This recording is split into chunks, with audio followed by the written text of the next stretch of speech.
unification of different schools of thought during the battle of faith.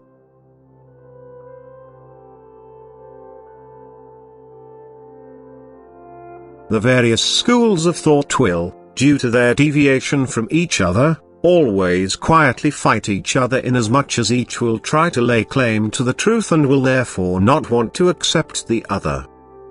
Yet, in the last days, they will all walk together, provided Jesus Christ's teaching is their basic principle and they confess His name. Then, all other differences will disappear into the background, because every spiritual aspiration will be fought and every spiritual aspirant will therefore seek to meet other people of like mind.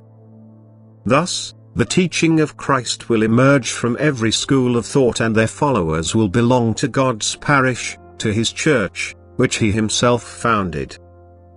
They will belong to this church because of their faith in Jesus Christ in spite of belonging to different schools of thought.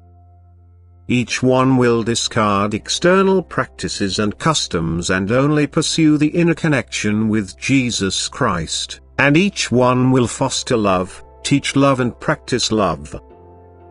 The battle against all schools of thought will be carried out particularly brutally, so that half-hearted people of little faith will fall away if they do not have a profoundly living faith, because they will not be able to offer resistance. They will falter under the burden imposed on them by the world. The cause of their failure will rest in the error which can be found in every school of thought, when serious action against them forces them to think about it. Any person who lives within truth due to his loving actions and correct instruction by God's chosen servants will also muster the strength of faith and not waver during any hardship, because the truth will give him strength as well as perception. Thus, he will know of the approaching end and the salvation from utmost adversity by God Himself. However, he will not be able to find this perception through misguided teachings, and his faith will falter and desert him when he is confronted by the serious choice to either confess Jesus Christ before the world or to deny Him. Then the person, whose works of love have made him receptive to God's truth, will be strong. He will offer resistance and need not fear any worldly measures, because he will expect God's help, which he will receive whenever his body or soul experiences hardship. Then the Church of Christ will only be small, and followers of every school of thought will seek refuge in it, and every hatchet will be buried, just as all outward appearances and ceremonial actions will fall by the wayside in view of the immense persecution which all followers will have to fear.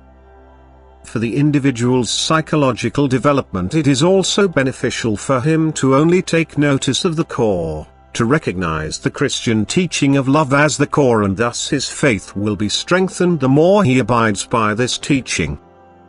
The group of believers will get smaller. It will only be a small flock, but they will live in the truth, in the right knowledge, and they will survive the hardest trials of the last days and emerge as victors, because the Church of Christ will be victorious and embrace all who live in love and faith, who acknowledge Him before the world and are filled by His Spirit as a result of their continuous actions of love. The defenders of Christ will join together from all schools of thought and face up to their last battle, and God Himself will be their commander-in-chief.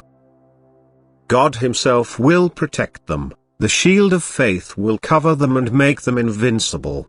They will fight in the name of Christ and victory will be on their side. Amen.